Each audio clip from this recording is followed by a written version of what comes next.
Bulletin की शुरुआत करेंगे, रुक कर लेते हैं खबरों की। दीपावली के अवसर पर पुलिस विभाग ने सभी नागरिकों से बाहर जाते समय सावधानी बरतने की अपील की। त्योहारों के दौरान बड़ी संख्या में नागरिक बाहर जाते हैं, जिसके चलते चोरों की संख्या बढ़ रही है और इसलिए उपाधीक्षक जालना शहर नीरज राजगुरु ने जनता से सावधान रहने की अपील की। पुलिस विभाग ने घर में रखे पैसों और गहनों को सुरक्षित स्थान पर रखने की भी अपील की है।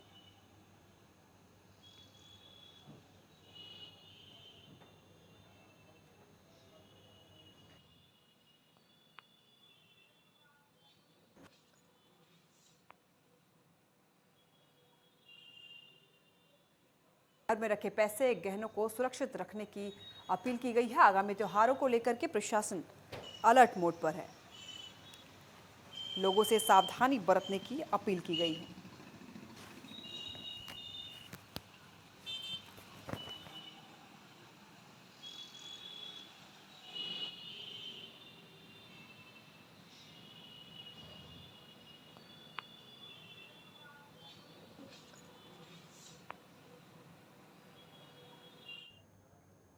नागपुर अमरावती राष्ट्रीय राजमार्ग पर यातायात ठप पड़ा हुआ है। अमरावती जिले के गुरुकुंज मोजरी में सभी धर्मों और मानवता की सार्वभौमिकता की शिक्षा देने वाले विदर्भ के प्रसिद्ध संत श्री तुकडोजी महाराज की 54वीं पुण्यतिथि उत्सव चल रहा है और इस मौन श्रद्धांजलि के लिए देश भर से 3 लाख से अधिक गुरुदेव भक्त मौजूद हैं। खासकर इस पुण्यतिथि के कारण नागपुर अमरावती हाईवे पर ट्रैफिक को डायवर्ट किया गया है।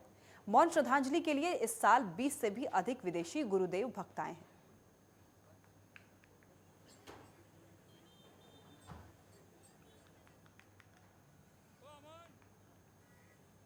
गुजरात के आदिवासी और ग्रामीण महिलाओं द्वारा बनाए गए स्नैक्स, नमकीन, मिठाई और सुगंध के राज उपहार स्टोर का उद्घाटन किया गया। मुक्ता पुणतांबेकर, मनीषा सांघवी और मुक्तांगन पुनर्वास केंद्र की संचालिका अर्चना संचेती ने भोसले नगर में किया। इस मौके पर पुणे में राज उपहार के कार्यकर्ता मशहूर गायिका मीता शाह, सोनल सोनिग्रा, तुषार मेहता, दिशांत शाह, अमित मेहता, भरत मेहता, रूपल संचेती, सुशीला तलेरा और काफ़ी लोग वहां पर उपस्थित थे। वहीं मीता शाह ने सभी का स्वागत किया। उन्होंने कहा कि कोरोना के दौरान सभी की आर्थिक स्थिति बहुत ज़्यादा खराब थी। श्रीमद राजचंद्र मिशन धर्मपुर दक्षिण गुजरात में आदिवासी महिलाओं की उपस्थिति को ऊपर उठाने, आत्मनिर्भर बनाने, आत्मविश्वास बढ़ाने और उन्हें अपने जीवन में गरिमा और खुशी देने के लिए, सशक्त बनाने के लिए पूज्य श्री गुरुदेव राकेश जी के राज उपहार अभियान की शुरुआत की। इस काम को और भी अधिक सहयोग देने के लिए मीता शाह ने अपने घर पर यह खास जगह दी है। अब तक आपको बता दें 150 से भी अधिक वंचित आदिवासी महिलाओं ने आत्मनिर्भरता और आय का एक सम्मानजनक स्रोत पैदा किया है। रोजगार के अवसर, कौशल प्रशिक्षण, कच्चा माल और उपकरण, सुरक्षित कार्यस्थल, साथ ही उत्पाद विपणन और वितरण प्रदान करके उन्हें अंत तक समर्थन योजना अनुसार दिया जाता है। मैं मीता शाह हूँ। पूज्य गुरुदेव श्री राकेश भाई ने ये विज़न देखा था राज उपहार जब ये पेंडेमिक शुरू हुआ था और इनसे कई महिलाओं को रोज़गार मिलता है। इसी उपक्रम में जुड़ने के लिए, ये सेवा का जो प्रोजेक्ट है उसमें जुड़ने के लिए मेरे घर पे आज से स्टोर शुरू होने जा रहा है। उसका इनॉग्रेशन करने मनीषा संचेती, मुक्ता पुणतांबेकर और रूपल संचेती, अर्चना संचेती आए थे। उनके हाथ से आज इनॉग्रेशन हुआ था। ये जो राज उपहार के जो प्रोडक्ट्स है, ये साउथ गुजरात वलसाड डिस्ट्रिक्ट के धर्मपुर गांव में जो पूरा आदिवासी बेल्ट एरिया है, वहाँ की ग्रामीण लेडीज़ बनाती है। ये सारे प्रोडक्ट्स जो है या आश्रम की जो खुद की फैक्ट्री है वहाँ बनी जाती है। तो यानी हाइजीन, जिसके बारे में हम सबको चिंता रहती है, it is 100% taken care of. Hygiene भी एकदम ग्रेड है एंड जो क्वालिटी और टेस्ट है सुपर्ब। आप यानी एक बार इसको खाएंगे तो डेफिनेटली ज़रूर दूसरी बार ये ज़रूर लेंगे। और इसमें 2 चीज़ होती है, आपके घर में एक बहुत ही बढ़िया प्रोडक्ट भी आती है और इसके जो भी पैसा जो मिलता है वो ये जाता है वो ग्रामीण लेडी, जो आदिवासी लेडी है, खुद पे पैर पे खड़ी हो सके, यानी वो भी एक डिग्निटी से कमा सकेगी और अपना घर चला सकेंगी। आदिवासी बहुल और नक्सल प्रभावित गढ़चिरौली की 1550 शालाओं में से 630 शालाएं ऐसी हैं जहां पर 20 से भी कम विद्यार्थी शिक्षार्थ हैं। जिला परिषद के शिक्षा विभाग ने इन स्कूलों की जानकारी शिक्षा मंत्रालय को दी है। सरकार द्वारा कम पट संख्या वाले स्कूलों को बंद करने का विचार शुरू होने के कारण जिले की 630 प्राथमिक शालाओं पर बंद होने का खतरा मंडराने लगा है। स्कूल बंद कराने से आदिवासी बच्चे शिक्षा ले पाएंगे या नहीं, इस पर भी बड़ा सवाल उठाया जा रहा है, क्योंकि यहाँ की भौगोलिक स्थिति ऐसी है कि एक गांव के बाद करीब 10 किलोमीटर पर ही कोई पाठशाला है।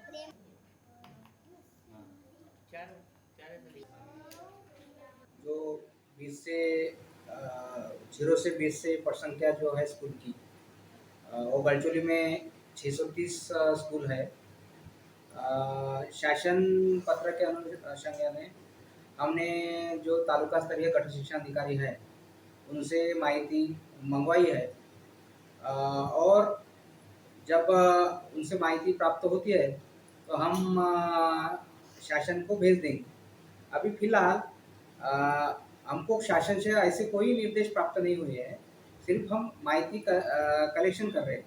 महाराष्ट्र सरकार ने अभी जो निर्णय लिया है कि 20 के अंदर छात्रों की संख्या जिस जिला परिषद स्कूल में है वो स्कूल बंद करने का, तो मुझे लगता है कि ये बहुत ही गलत निर्णय है। ये निर्णय मैं तो कहूँगा कि आदिवासी, दलित और पिछड़े हुए बच्चों को शिक्षा से वंचित रखने की ये बिल्कुल सोची समझी साजिश है, ये कुछ नहीं है। ताकि यहाँ का दलित का बच्चा, यहाँ का आदिवासी का बच्चा, यहाँ का बहुजन समाज का, अल्पसंख्यक समुदाय का बच्चा मूलभूत शिक्षा से दूर रहे और वो कुछ नहीं इनकी गुलामी करते रहे, इस उद्देश्य से लिया गया हुआ ये निर्णय। कोल्हापुर के भूदरगढ़ तालुक के तिरवाड़ी गांव के किसान ने कृषि के क्षेत्र में हरित क्रांति की है और जिला स्तरीय खरीफ फसल प्रतियोगिता में मूंगफली की खेती में पहला स्थान हासिल किया है। उन्होंने आधुनिक कृषि कैसे करें इसकी एक मिसाल कायम की है। वे ठीक अनाज चावल काटते हैं, वो गन्ने की खेती में भी अग्रणी है। वे दूध उत्पादन में 2 लाख की वार्षिक आय अर्जित करते हैं।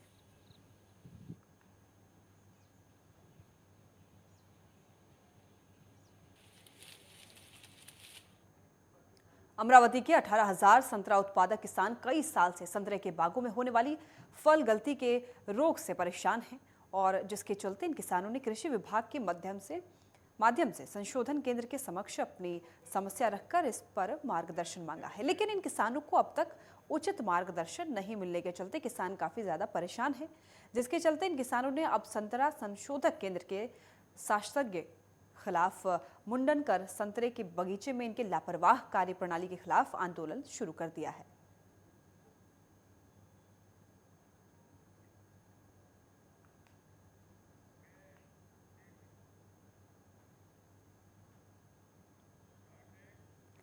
वक्त है यहाँ एक छोटे से ब्रेक का, फौरन लौटेंगे।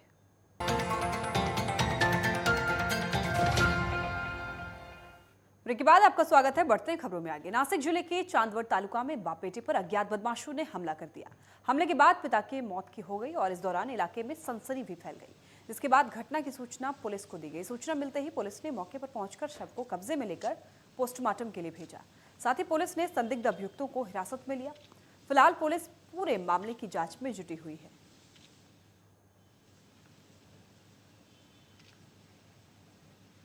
बुल्ढाना जेल में भीकन शाह पिछले कई दिनों से जेल में बंद था। परिजनों की जानकारी के मुताबिक 11 अक्टूबर को भीकन शाह की पत्नी उनसे मिलने के लिए जेल पहुंची। सुबह से शाम तक उन्हें मिलने नहीं दिया गया और शाम को उन्हें सूचना दी गई कि तुम्हारे पति की हालत बिगड़ गई है। उन्हें तुरंत जेल से अकोला जिला सरकारी अस्पताल भर्ती कराया गया, जहां उनकी हालत बिगड़ने से मौत हो गई। भीकन शाह के बेटे ने जेल प्रशासन पर गंभीर आरोप लगाते हुए बताया है कि जेल में जब उनकी तबीयत बिगड़ी तो फिर 3-4 घंटे तक उनके पिता को अस्पताल में भर्ती आखिर क्यों नहीं कराया गया। लापरवाही बरती गई। उनकी मांग है कि भीकन शाह की मौत के लिए जेल प्रशासन जिम्मेदार है और इस पूरे मामले की उच्च स्तरीय जांच होनी चाहिए। खासकर दोषियों पर मामला दर्ज कर उन पर सख्त से सख्त कार्रवाई होनी चाहिए। इनको बुल्ढाना जेल के अंदर रीति के मामले में पकड़े थे। 11 तारीख के दिन मेरी अम्मी इनको मिलने के लिए गई तो सवेरे से शाम तक बैठे, इनको मिलन नहीं दिए। इनके पीछे से आने वाले नाम गिन लिखा के मिल के चली भी गए। मेरी अम्मी 3 बार जाके उनको पूछी कि मिलने क्यों नहीं दे रहे, तो बोले आप मिलने देंगे, बोले बैठो। इसमें शाम हो गई तो मेरी अम्मी सीधा अंदर गए भागते हुए। तो बोले तुमने मेरे आदमी को करे क्या, मिलने नहीं दिए? तो बोले आपका आदमी बोले सीरियस है। तो बोले हमको दिखाओ, बोले एक बार मिलना है। तो बोले चल भी नहीं सकते, बोले डायरेक्ट बोले बेहोश है, बोले इनके पाँव भी कुछ ही नहीं काम कर रहे। इनको उसी मेरी अम्मी ने माजून करे कि उनको बुल्ढाना सीधा दवाखाने में लेके गए। वहाँ ले जाने के बाद में आधा एक घंटा वहाँ रखते हैं, सीधा इनने अकोला भर्ती कर दी है। इनको बुल्डाना जेल के अंदर रीति के मामले में पकड़े थे।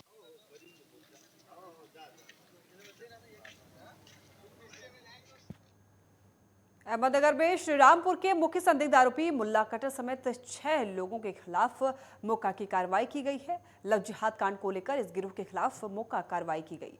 आपको बताएं, डीवाईएसपी संदीप मिटके मामले की जांच कर रहे थे।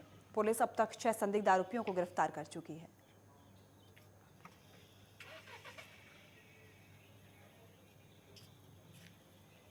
महाराष्ट्र के अहमदनगर से आपको ये खबर बता रहे हैं, जहां पर श्रीराम के मुख्य संदिग्ध आरोपियों पर कार्रवाई की गई। डीवाईएसपी संदीप मिटके इस मामले पर कार्रवाई करें। 6 लोगों के खिलाफ मौका की कार्रवाई की गई। श्रीरामपुर के मुख्य संदिग्ध आरोपी पर कार्रवाई की गई। डीवाईएसपी संदीप मिटके पूरे मामले की जांच कर रहे थे। 6 लोगों के खिलाफ मौका की कार्रवाई की गई। इन तस्वीरों में भी आप देख सकते हैं।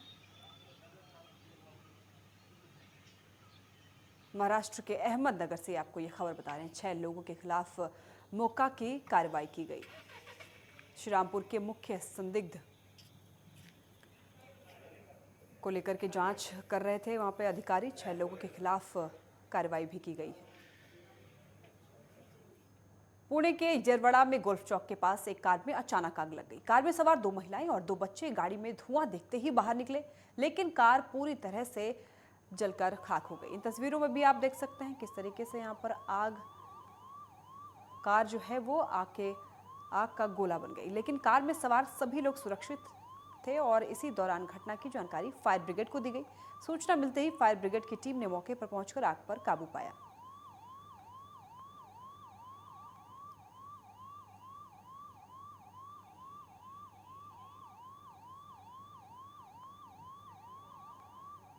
ग्रेटर नोएडा में यूपी पीईटी की परीक्षा शुरू हो गई है और छात्र भी परीक्षा केंद्रों पर पहुंचने लगे हैं। सूरजपुर शहीद भगत सिंह इंटर कॉलेज में भी परीक्षाएं दी जा रही हैं। परीक्षाओं को लेकर छात्रों में उत्साह भी दिख रहा है। बता दें कि यूपी सरकार के विभागों में ग्रुप सी पदों पर होने वाली भर्तियों के लिए आवेदन हुए और ये परीक्षाएं 15 से 16 अक्टूबर तक चलेंगी, जिनमें कि लगभग 37 लाख छात्र जो हैं हिस्सा लेंगे।